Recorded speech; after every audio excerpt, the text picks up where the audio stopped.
अस्सलाम वालेकुम एवरीवन, कैसे हैं आप सब? ठीक ठाक हैं? आप देख रहे हैं चैनल सर वकार वहीद। आज हम लाइव आए हैं सिर्फ सीएसएस वाले स्टूडेंट्स के लिए, राइट, जिनका एमपीटी टेस्ट होने वाला है।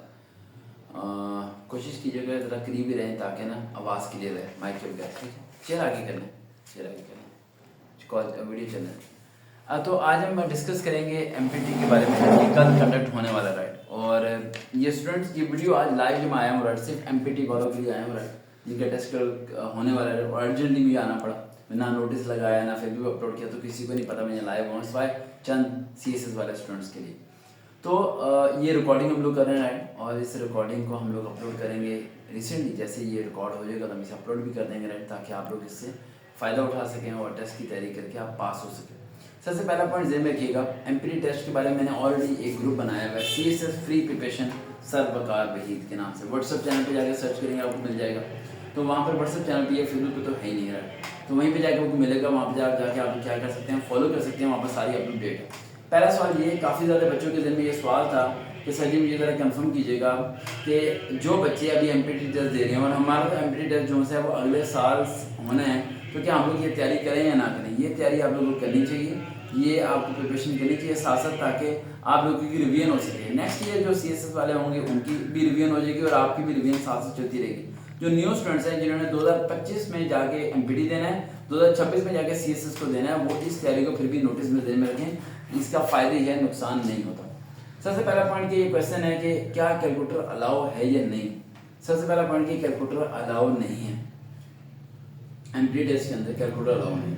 200 मार्क्स का एमसीक्यू टाइप पेपर है, जिसमें 66 वाला क्या है, पास है, यानी कि 23% आपने नंबर लेने हैं, then you will easily clear the MPT test and you are eligible for the CSS test. अब सबसे पहला पॉइंट हम आते हैं इसकी तरफ कि एमपीटी टेस्ट के बारे में जो मैंने ऑलरेडी काफ़ी ज़्यादा नोट्स बना चुका हूँ। कल एक स्टूडेंट ने मुझे बताया कि पाकिस्तान की एक अकेडमी है जिसने मेरी वीडियो से डाउनलोड करके और नोट्स को आत्मी शक्ल दे के और उसके बाद उन्होंने पता नहीं कितने कितने पैसों को बेचे हैं, क्योंकि उनके पास स्टूडेंट की तादाद मेरे से बहुत ज़्यादा है। मैं फेसबुक पे अपना नंबर नहीं शो करता, मैं सेशन पार्कों में करता हूँ, हमारे बड़े बड़े अदारे नहीं हैं, एडवर्टाइजमेंट नहीं करता 1 रुपये की तक की, क्योंकि चैरिटी फंड नहीं लेते, किसी बच्चे से कोई फीस नहीं लेते, सब चीज़ें फ्री कराते हैं। तो हम उन बड़ी बड़ी अकेडमी का शायद मुकाबला नहीं कर पा रहे और कर सकते भी नहीं है। वो लोग बहुत रिचेस्ट लोग हैं।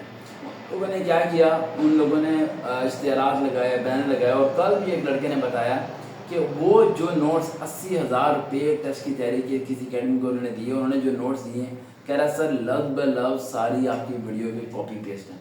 ऐसा भी नहीं उन्होंने किया कि आपने जो वर्ड बताए हैं, जो स्टार्टिंग में आपने वर्ड बताए हैं उर्दू के, वो वर्ड ही आगे पीछे कर रहे थे। उन्होंने उन वर्ड्स को बिल्कुल सीधा लिखा। मैंने इस चीज़ की थोड़ी लिस्ट भी बनाई है, राइट, जो वर्ड्स उन्होंने कहाँ से हमारी वीडियो से लेके कॉपी पेस्ट किया, ताकि हम कुछ कर सकें। लेकिन हम क्या कर सकते हैं, हम उनसे फाइट नहीं कर सकते, वो लोग बहुत ज़्यादा अमीर लोग हैं। हम आते हैं पॉइंट की तरफ। हम जैसे हैं वैसे ही ठीक है, ठीक है, हम अपनी हद तक कोशिश करेंगे, बाकी सब चीज़ें हम अल्लाह ताला पे छोड़ देते हैं, राइट। बैठे बैठे बना लो आप सब लोग, ठीक है, सब बाकी सब चीज़ें हम किस पे, अल्लाह ताला पे हम छोड़ देते हैं।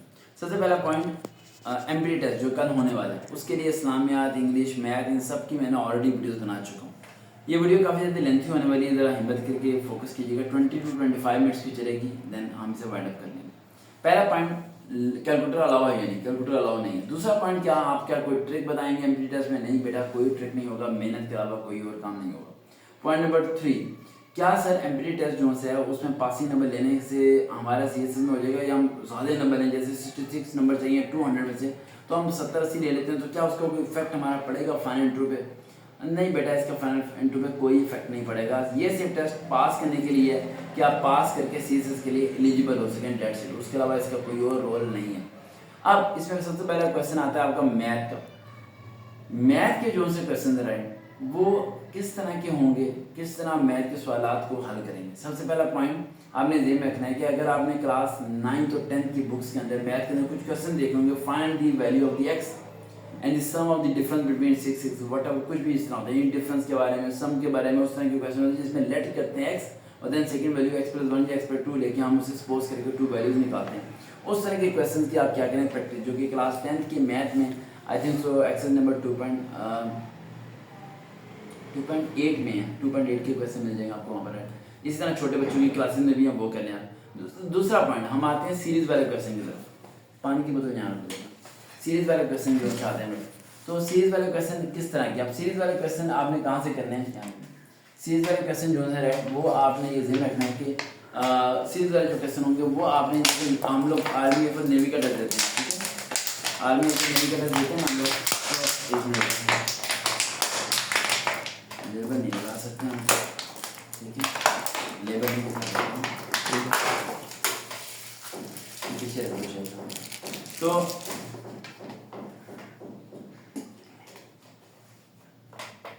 जो आर्मी एयरफोर्स नेवी के एसएसबी के अंदर या फिर इनिशियल टेस्ट के अंदर जो मैथ के क्वेश्चन आते हैं उन क्वेश्चन का प्रैक्टिस करें कि अगर ट्रेन इतने किलोमीटर पर आवर से जा रही है तो कितने स्पीड से वो कवर करेगी और कितने मिनट में पहुंचेगी उस जगह पर, इतना किलोमीटर होगा, इस तरह के क्वेश्चन की आप क्या करें, प्रैक्टिस करें आप, ठीक है। ये formula S is equal D over T G, S is equal D over T speed distance over time आप करना है, ठीक है। उसके अलावा अगले क्वेश्चन की तरफ हम आते हैं। अगले क्वेश्चन आपके उसमें मैथ की क्वेश्चन किस तरह होंगे, find the value of the x, वो बिल्कुल आसान है। तो उसने क्वेश्चन दे दिए हैं और बीच में इक्वल टू लगा दिया, आपने एक्स वैल्यू को एक तरफ ले आना और जो एक्स के बगैर वाले वो एक तरफ, और एक्स के साथ वाली वैल्यू को आपने उससे क्या कर देना, अगले से डिवाइड कर देना, तो आपका इजीली वो सॉल्व हो जाएगा। देन उसके बाद आपने क्या करना है, उसके बाद आपने ये ध्यान रखना है कि आपके जो क्वेश्चन हैं राइट मैथ के, उसमें कैलकुलेटर अलाउ नहीं है, और कैलकुलेटर अलाउ नहीं है तो सबसे मुश्किल काम होगा आपके लिए उन 10 सवालात को हल करना जो कि पेपर में आने वाले हैं, जो मैं भी आपको बताने लगा हूँ। वो होंगे परसेंटेज वाले 10 क्वेश्चन। जैसे कि वो कहते हैं कि 84% आप फाइंड आउट करें 200 का 84% कितना होता है, 200 मल्टीप्लाई 84 डिवाइड बाय 100। अब आपकी कटिंग की स्पीड तेज होनी चाहिए और माइंड एक्टिव होना चाहिए, देन आप उसका आंसर निकाल पाएंगे, वरना नहीं निकाल पाएंगे। अब कुछ क्वेश्चन ऐसे होंगे वो कहता है कि 40 की परसेंटेज निकालें, 40 डिवाइड बाय 100, ये तो चलो आपको पता है 0.04 लिख दोगे आप, ठीक है। लेकिन अब मसला ये है कि अगर कोई बड़ी वैल्यू देता है तो आप 0.057 या कोई भी ऐसी वैल्यू आप पॉइंट्स में नहीं निकाल सकते विदाउट कैलकुलेटर। आपकी प्रैक्टिस नहीं है, क्योंकि छोटे बच्चों को तो ये डिवीजन वाले क्वेश्चन कराए जाते हैं, लेकिन बड़ी क्लास में आके इंसान कैलकुलेटर पे ही बोर्ड हो जाता है, क्योंकि हमें 9 से लेकर ऑनवर्ड कैलकुलेटर की आदत हो जाती है, हम वो प्रैक्टिस करना भूल जाते हैं। तो यहाँ आप लोग फंसोगे भाई। आप लोग क्या करें, इस तरह के क्वेश्चन ओपन करें कि 40%, 30%, ठीक है, 200 के कैसे निकालेंगे, या फिर ये क्वेश्चन आ सकता है कि 30% जो है ना इस वैल्यू क्या होगा, ये आ सकता है कि 30% खुद क्या होता है, राइट। इस तरह के क्वेश्चन कम से कम 10 आएंगे, मैथ के 10, और 10 के 10 की आपको क्या करनी पड़ेगी, प्रैक्टिस करनी पड़ेगी। प्रैक्टिस करेंगे तो फिर ही होगा, वरना वो क्वेश्चन आपके सॉल्व नहीं हो पाएंगे। अगला पॉइंट मैथ में आते हैं। मैथ में और कौन से क्वेश्चन आ सकते हैं जो मैंने आपको ऑलरेडी बताया था।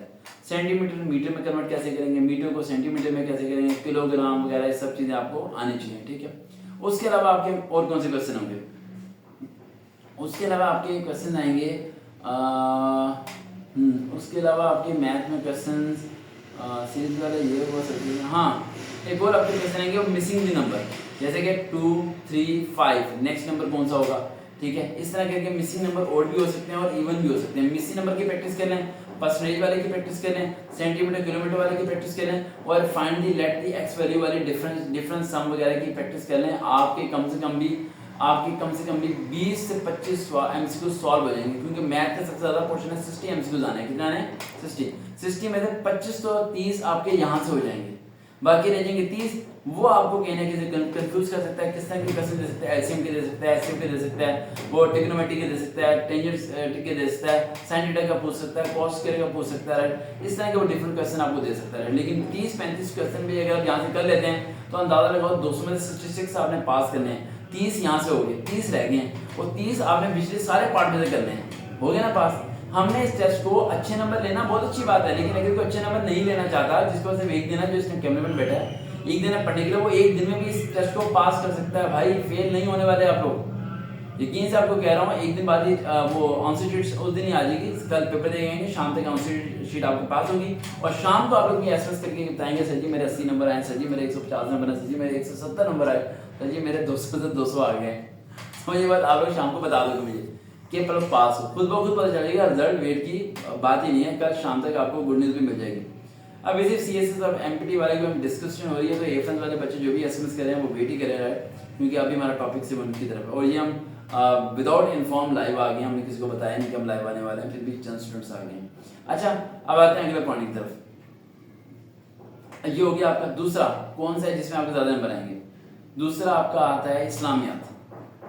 इस्लामियात में ज्यादा नंबर आपके आ सकते हैं। इस्लामियात में मैंने आपको याद है रिवाइज कराया था, अब अंदाजा लगाओ, जिस अकेडमी को मैं नाम नहीं ले रहा, क्योंकि मैं नहीं चाहता कि अभी हम उनसे फाइट करें, वो मैंने वीडियो में बताया हज़रत खदीजा तने के बारे में सवाल आएगा, है ना। उन्होंने हज़रत खदीजा तने के सवाल को पहला सवाल बना के बच्चों को दिया और उन्होंने कहा कि यही सवाल है। और मैं कहता हूँ कि मैंने जो इस्लामिक में क्वेश्चन की जितना स्टेप्स बताए थे ना वीडियोस के अंदर, बेटा समझ आ रही है, वही स्टेप्स उन्होंने नोट्स में बनाए हैं, same to same.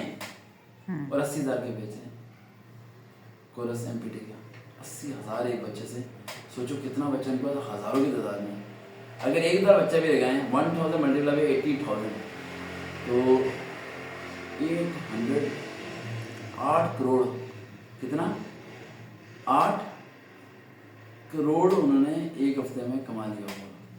8 crore, you imagine the amount of calculation, 8 crore. और बड़ा टफ है हमारे लिए इन सब चीज़ों को फाइट करना, ठीक है। रास्ता बड़ा मुश्किल है, लेकिन कोशिश हमारी यही है कि हम इस चीज़ को कर सकें। और जो भी व्हाट्सएप पे कॉलें कर रहे हैं भाई, कॉलें ना करें, काइंडली लाइव आए में लाइव सुने, बेहतर है। अच्छा, अब अगले पॉइंट की तरफ हम आते हैं, राइट। अगले पॉइंट की तरफ हम आते हैं, राइट। एक मिनट से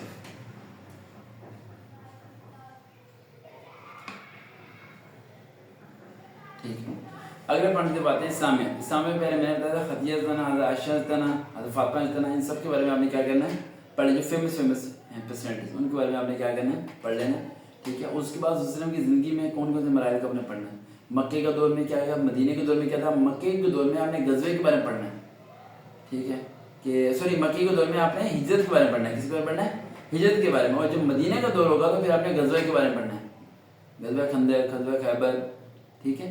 जितनी गज़वात हुई हैं उन सब के बारे में थोड़ा बहुत मेन जो हैं उनके बारे में क्या करना है, वही तो काफ़ी ज़्यादा है, मेन के बारे में क्या कर लेना है, स्टडी कर लेना है। अब एक सवाल और, इस्लामिक में कौन से आएंगे, मैं आपको 10 सवाल बताने लगा हूँ इस्लामिक 20 आने ना एमसीक्यूज, कितने आने, 20 आने एमसीक्यूज। तो 20 एमसीक्यूज में अब मैं 10 एमसीक्यूज आपको बताने लगा हूँ। पहला एमसीक्यूज मैं आपको ये बता रहा हूँ कि 3 आने आपके कुरान की बड़ी सूरत कौन सी है, छोटी सूरत कौन सी, कुरान का दिल किसे कहते हैं, आयतें कितनी हैं, सूरतें कितनी हैं, सजदे कितने हैं, इस तरह के सवाल आएंगे, ठीक है। दूसरा क्वेश्चन आएगा सूरत फुरकान में क्या बताया गया, सूरत हुजरात में क्या बताया गया, सूरत अज़ाब में, सूरत मुमतना में, सूरत निसा में, सूरत मरियम में। ये सारी वो सूरतें जो कि 9th में आपने पढ़ी हैं, यानी उन्हीं सूरतों के मतलब कुछ आपसे पूछा जाएगा। दो क्वेश्चन हो गए। थर्ड क्वेश्चन, अजान का फर्ज हुई, नमाज का फर्ज हुई, हज का फर्ज हुआ, समझ आई। इस तरह का तीसरा सवाल है, 3-4 सवाल आ जाएंगे। एक और, हाँ जी, वो ये मैं कह रहा कि हाँ हदीस के निगारी जो लिखते थे हदीस मुबारक को, वो कौन थे, ठीक है, उनका नाम आपको पता होना चाहिए। आप इस तरह के सवाल बन के आपके कम से कम 10 बन जाएंगे। कितने बन जाएंगे, 10 सवाल। इस्लाम में तो हो गया 10, और मैंने अभी मैथ में कितने सवाल किया है, 30 बताए, 30 और 10 40 हो गए। ये 40 में बता रहा हूँ 100% आपके हो गए, ठीक है। ऐसा अगर आप कवर लेते हैं, अगर आज ही आप पढ़ना शुरू कर रहे हैं तो। उसके बाद हम आए थे कौन सी तरफ, इंग्लिश, आपका फेवरेट सब्जेक्ट जो आपको जरा भी पसंद नहीं है। इंग्लिश में अगर हम आते हैं तो इंग्लिश में आप तो ज़हन में रखें कंप्रीहेंशन को ज़हन में रखें। जो पैसेज जो दिया होगा उसके आगे नीचे क्वेश्चन दिए होंगे, ऑप्शन दिए होंगे। उसके बाद मैंने एक ट्रिक आपको बताया था, वो ट्रिक ये कि पैराग्राफ पढ़ने का टाइम नहीं है, आपने नीचे क्वेश्चन पढ़ना है, उसके ऑप्शन को पढ़ के उस ऑप्शन को क्वेश्चन में क्या करना है, फाइंड करना। पूरा ऑप्शन ही पूरा का सेंटेंस लिखा तो एक वर्ड को फाइंड करना पड़ेगा कि वो वर्ड पैराग्राफ में कहाँ पर है, और उसके रेलेवेंट आपने क्या करना, उसे मार्क कर देना। पैराग्राफ पढ़ने की जरूरत नहीं है। ऊपर से आपको सिनोनिम के बारे में बताया हुआ, एंटोनिम्स के बारे में बताया हुआ, ऑपोजिट वर्ड्स के बारे में समझाया हुआ, वो लिक्विड वगैरह। मेरे एमपीटी की जितनी वीडियोस है ना बेटा, जितनी वीडियोस हैं, आप सर वकार पे यूट्यूब चैनल पे इसी पे चले जाएं और प्लेलिस्ट में जाएं, एमपीटी की जितनी वीडियोस हैं सबको भाई पूरी रात लगा के सुनो, नोट्स बनाओ। सुबह का टेस्ट पास है आपका 100% इंशाल्लाह। अल्लाह के फजल करम से आप पास हो गया होगे इंशाल्लाह। अच्छा, उसके बाद अगला पॉइंट की तरफ आते हैं। अगला पॉइंट आपने ये दिन रखना है कि हाँ, ये हो गया इस्लामिक का हो जाएगा आपका, ठीक है। उसके बाद वो हो जाएगा, उर्दू आ जाते हैं। अब उर्दू में आपने ध्यान रखना, उर्दू में एक आदमी नज़म है और बरसात है, ठीक है। इस तरह की 2-3 नज़में क्या है, फेमस है। उन नज़मों के बारे में पढ़ लेना आपने। इलामा इकबाल, मिर्ज़ा गालिब, मौलाना ज़फ़र अली खान, इन शायरों के बारे में पढ़ लेना आपने, इनकी हिस्ट्री थोड़ी सी पढ़ लेनी है, ठीक है। उसके अलावा उर्दू में जो है रदीफ, काफ़िया वगैरह सब चीज़ आपने पढ़नी है। जो नज़म के गज़ल के सवालात होते हैं, समझ आ रही है, उन्हें पढ़ के जाना है। चैप्टर की बात में नहीं कर रहा, ठीक है। और एक और देखना कि इलामा इकबाल की मशहूर किताब कौन सी थी, मिर्ज़ा गालिब की मशहूर किताब कौन सी थी, मौलाना ज़फ़र अली की, मीर तकी मीर की मशहूर किताब कौन सी थी। इनकी किताबों के नाम भी आपने पढ़ लेने। तो जी उर्दू हो गया, इस्लामियत हो गया, इंग्लिश हो गया, मैथ हो गया। जी मैथ हो गया 60 नंबर का था, इंग्लिश हो गया 50 नंबर की, और इस्लामियत हो गया 20 नंबर का, उर्दू होगी 20 नंबर की। अब आते हैं अगला पॉइंट की तरफ। अगला पॉइंट हमारा कौन सा भाई, अगला पॉइंट हमारा आता है जीके आता है ना, जिसमें आता है करंट अफेयर्स, पाकिस्तान फेयर्स, ठीक है, और इंटरनेशनल फेयर भी आ सकते हैं, और जिसमें वो भी आते हैं जियोग्राफी जियोग्राफी के बारे में चीज़ें पूछ लेते हैं, ठीक है। वो आना है 50 नंबर का, कितने का आना है? 50 का, 50 50 100 100 60 160 और 20 20 40 200 नंबर पूरे हो गए। अब जो जीके कितने मिनट की होगी बड़ी बेटा? 15 मिनट की, बस 4 मिनट हो बेटा आपके साथ, बस क्लोज करने लगे। अब जो जीके के बारे में, करंट अफेयर के बारे में, मैंने आपको करंट अफेयर कितने साल का पढ़ना है? 10 ईयर्स का। अभी से ले लो, 10 ईयर्स के दौरान पाकिस्तान में जो जो आए सीएम वगैरह जानने के प्रीवियस में होने के बारे में प्रॉपर्ली पढ़ लेना आप लोग। बाय रिपीट अगेन, एक रात मेहनत कर लो, कल जाकर सो लेना, कुछ नहीं फर्क पड़ता, पढ़ लो, ठीक है। उसके बाद सेकंड पॉइंट आपने ध्यान रखना है इंटरनेशनल अफेयर्स। इंटरनेशनल अफेयर में कौन है? अमेरिका है, इंग्लैंड है, ठीक है, अफगानिस्तान है, ईरान है, इराक क्राइसिस है, ठीक है, और पाकिस्तान है, इंडिया है। ये सब कंट्रीज के बारे में आपने इंटरनेशनली पढ़ना है। मॉनेटरी फाउंडेशन के बारे में पढ़ना है, IMF के बारे में पढ़ना है, इन सब चीज़ों को पढ़ना है, एब्डिकेशन वगैरह पढ़नी है। थोड़ी सी मैं चीज़ आपको बता देता हूँ। अब मैं बताने लगा हूँ आपको, परसेंटेज जैसे देता है 25 30 40% वगैरह वो आप कर लेंगे। उसके बाद आता है सीरीज वाले क्वेश्चन आप कर लेंगे, एज वाइज जो क्वेश्चन होंगे वो आप कर लेंगे। उसके अलावा जो से है ना साइंस के बारे में भी आ सकते हैं क्वेश्चन, जनरल साइंस के मतलब उसमें न्यूटन का लॉ पढ़ना चाहिए, स्पीड क्या है, वेलोसिटी क्या, एक्सेलरेशन क्या होती है, ठीक है, और ये चीज़ आपने कर लेनी है। उसके बाद गज़ल वगैरह का तो मैं ऑलरेडी आपको बता चुका हूँ। उसके अलावा जो है ना इंग्लिश में ये भी आ सकता है कि नाउन प्रोनाउन एडजेक्टिव प्रीपोजिशन वगैरह भी आएंगी वो कॉमनली। बाकी इस्लामियत का मैंने आपको बता दिया है वसल्लम की वाइफ के मतलब, और सूरतों के बारे में, ठीक है, नमाज हज वगैरह कब कब फ़र्ज हो। उसके अलावा किताबों के बारे में बता चुका हूँ आपको, इंग्लिश का भी मैं ऑलरेडी आपको बता चुका हूँ। कल के लिए कोई लास्ट ट्रिक नहीं है बच्चों, मेहनत करो, स्ट्रगल करो और कल पेपर पूरा करके आना, because there is no negative marking. जब नेगेटिव मार्किंग नहीं होती, दिल खोल के करना, टाइम मैनेज करना, जहाँ बबल दो वहाँ डॉट लगाना है, 10 मिनट पहले फिल करना। इंशाल्लाह दोबारा मुलाकात होगी। देखते रहे चैनल से वकार भाई। अल्लाह हाफिज़।